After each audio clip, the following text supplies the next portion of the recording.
قرآن مجید اللہ کا کلام ہے، اس کی تدوین ہوئی ہے، یہ بھی ایک دیوان کی شکل میں ہے، اس کو بھی جمع کیا گیا ہے، لیکن یہ جمع و تدوین قرآن یہ خود اپنی جگہ پر ایک بہت اہم موضوع ہے جس کے بارے میں بعض معلومات ہمارے ذہنوں میں ہر وقت مستحضر رہنی چاہیے۔ تو تدوین قرآن حکیم کی 3 مراحل میں مکمل ہوئی۔ پہلی تدوین حضور کی اپنی حیات طیبہ میں ہو گئی، لیکن وہ تدوین کس شکل میں تھی؟ سورتیں معین ہو گئیں، سورتوں کی ترتیب معین ہو گئی، کتابی شکل میں قرآن حضور کی حیات طیبہ تک موجود نہیں تھا۔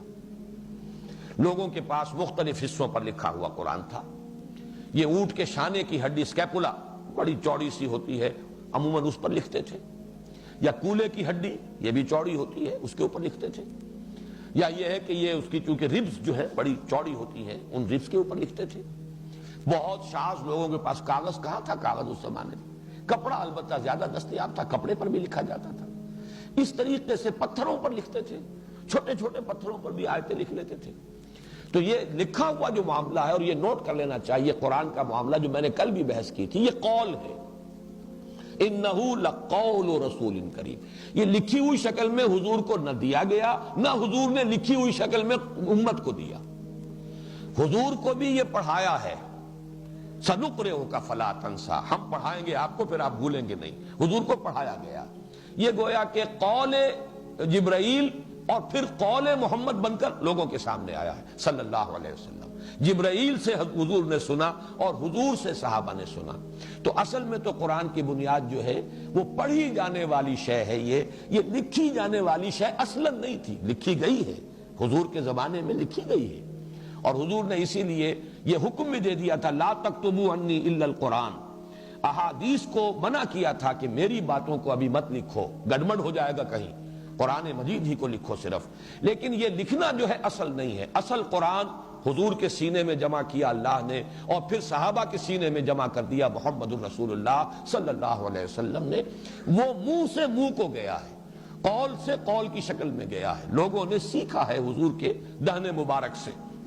انہ لقول رسول کریم، جس پر میں کل گفتگو کر چکا ہوں۔ بہرحال لکھا ہوا قرآن بھی تھا، لیکن کتابی شکل میں نہیں، جمع شدہ شکل میں نہیں۔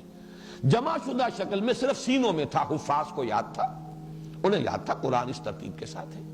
اور اس کے لیے سب سے بڑی دلیل یہ ہے کہ ہمیں روایات ملتی ہیں صحیح کہ ہر رمضان مبارک میں جتنا قرآن اس وقت تک نازل ہو چکا ہوتا تھا، حضور اور حضرت جبرائیل جیسے کہ ہمارے ہاں بھی رمضان مبارک کے آنے سے پہلے دورہ کرتے ہیں حفاظ، حافظ سناتا ہے دوسرا سنتا ہے، تاکہ یہ کہ تراویح میں سنانے کے لیے تازہ ہو جائے۔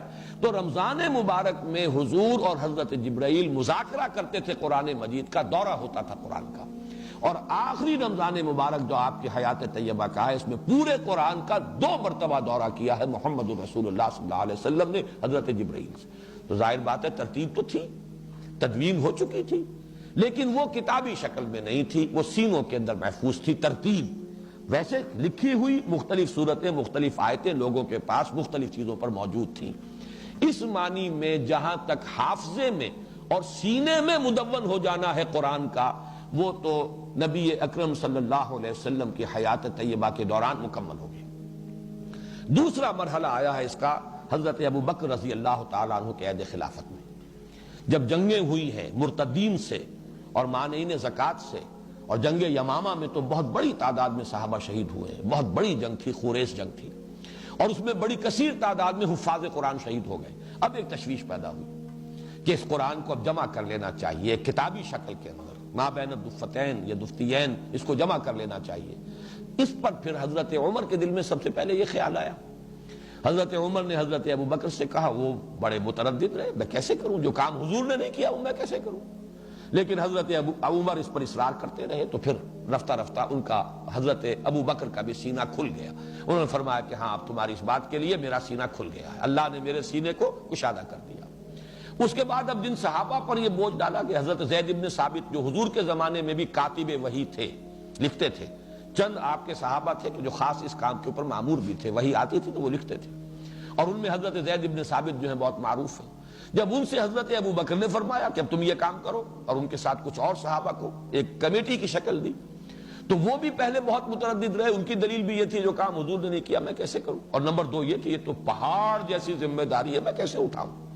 لیکن پھر جب حضرت ابوبکر حضرت عمر رضی اللہ تعالی عنہما دونوں کا اصرار ہوا تو ان کا بھی سینہ کھل گیا۔ پھر اس کو پھر اب صحابہ کرام سے جس کے پاس جو بھی لکھی ہوئی شکل میں تھیں ان سے لے کر، اور پھر یہ کہ مختلف شہادتیں اور حفاظ کی مدد سے اب اس کو ایک کتاب کی شکل میں مرتب کر لیا گیا حضرت ابوبکر کے زمانے میں۔ یہ نوٹ کر لیجئے کہ ایک کتاب کی شکل میں بھی قرآن مجید کی تدوین مکمل ہو گئی ہے، گویا کہ تقریباً حضور کے انتقال کے 2 سال کے اندر اندر۔